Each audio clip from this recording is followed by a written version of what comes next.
I like whenever Lorde drops an album because it shows us what Taylor Swift's gonna sound like next. Over the weekend, I was walking by a coffee shop and I heard the latest Taylor Swift coming over the speakers, and I honestly didn't know it was Taylor Swift. I thought it was Olivia Rodrigo. That's how wildly unimaginative this album is. And I honestly couldn't tell you which song that was because after hearing the album 4 times, it's horrendously forgettable. Released October 3rd, we have Reputation 2, Life of a Showgirl. An album that's product and marketing are so wildly different it should be sold on an infomercial at 2 in the morning.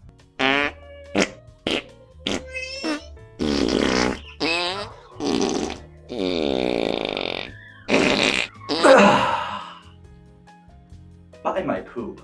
Yes, I'm buying props for these videos now. Please buy me a coffee. And not to just be a massive hater for no reason. Listen, I've been a Taylor Swift fan since I was a kid. I wouldn't go so far as to call myself a Swiftie, but I like some of her music, alright? I was even bummed that I couldn't make it to the Eras tour. Seemed like a great time. Don't judge me. I can also like some pop music, alright? Just not pop country or scene kid music. But because she's done such an incredible job of conditioning her fans to refer to any sort of criticism that she receives as misogyny, usually followed by death threats, racism, and homophobia, I'm treading carefully. And we don't despise her actions because she's a woman. We despise her actions because she's a capitalist greedbag who's pumping out subpar AI slop and expecting her fans to buy 8 different variants of the exact same album to collect 8 different Polaroids like they're Pokemon cards. Burnt Turquoise, exclusively available at Target, with a bonus track of me whistling for 47 seconds.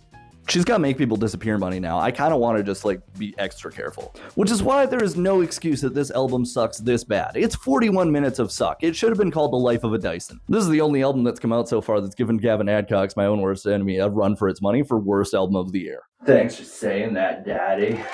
I love it when you talk about me. Of course, baby girl. I got you.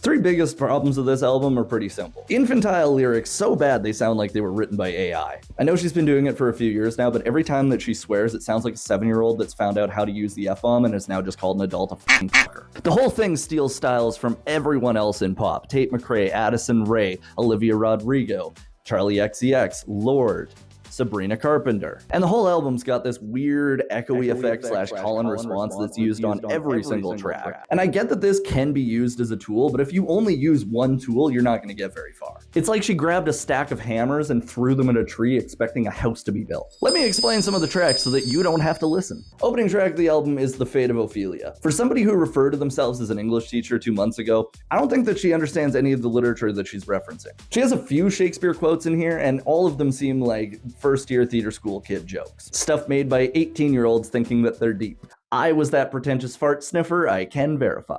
That track's followed by Elizabeth Taylor, and honestly, as soon as this song starts, I started laughing. It just comes in with Elizabeth Taylor. My name's Taylor, and I like to reference old celebrities to show you I'm deep. Such a dumb way to start a song. Eldest daughter, everyone is mean on the internet. Nope, zero sympathy here. Quit ruining the environment with your private jet. Ruin the Friendship starts with this weird yacht rock bass line, and I don't really know why, because it doesn't fit the song. Actually, Sweet is the cringiest thing on the album so far. You're only talking about me because you're obsessed, LMAO. Like, Charlie XCX's track that was loosely about Taylor was more about her own insecurities, and then Taylor's just like, ha, you do coke! Which it's like, whatever.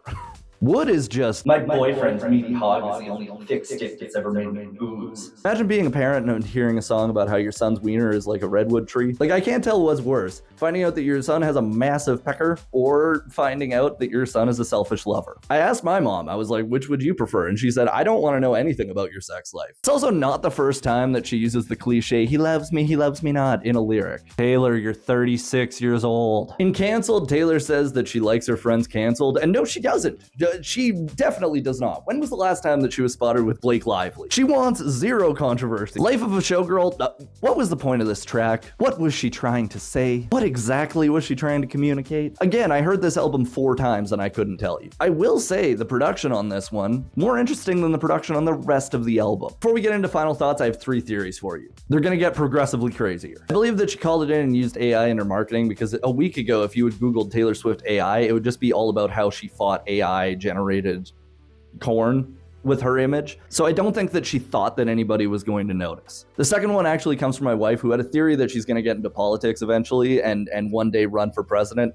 I could see this one happening. I think she's gonna do it as soon as she's eligible to be completely honest with you, because she's a full-on cult leader at this point, and she really does seem to want as much power as humanly possible. It wouldn't be the first time that the US has elected someone who is laughably unqualified for that position. The last one's just kind of silly, but I want to throw it out there anyways. What if there is a cataclysmic event that all of the rich people in the world know about, and the buy-in for their Fallout shelter or spaceship station ticket is $2 billion, and she's just trying to make as much money as possible to be able to live out an apocalypse. Anyways, it's a whole all skips album. Rolling Stone gave this 5 out of 5 stars, but we know how credible they are. She also released this statement: I have a lot of respect for people's subjective opinions on art. I am not the art police. Everybody is allowed to feel exactly how they want. Which would be taken more seriously if she wasn't sniffing her farts this much. Like, this isn't Electric Dylan. This is, you just created something god-awful. She expects her fans to purchase it 9 times, which is a part of the problem. She hyped it up, knowing people would purchase it first and think later. And that's really gross, because most people are really stupid. So it's just taking advantage of gullible idiots. She went on to say, our goal as entertainers is to be a mirror. Oftentimes, an album is a really, really wild way to look at yourself, right? What you are going through in your life is going to affect whether you relate to the music that I'm putting out at any given moment. Yes, she's an out-of-touch billionaire. Of course we can't relate to that. Anyways, that's it. Comment below your Taylor Swift hot take, what you liked or didn't like about the album, if you have any weird, crazy conspiracy theories. Otherwise, please like, share, subscribe, or follow. I started to buy me a coffee in case you'd like to help me make these videos. I'll even thank you at the end of the next video. Until next time.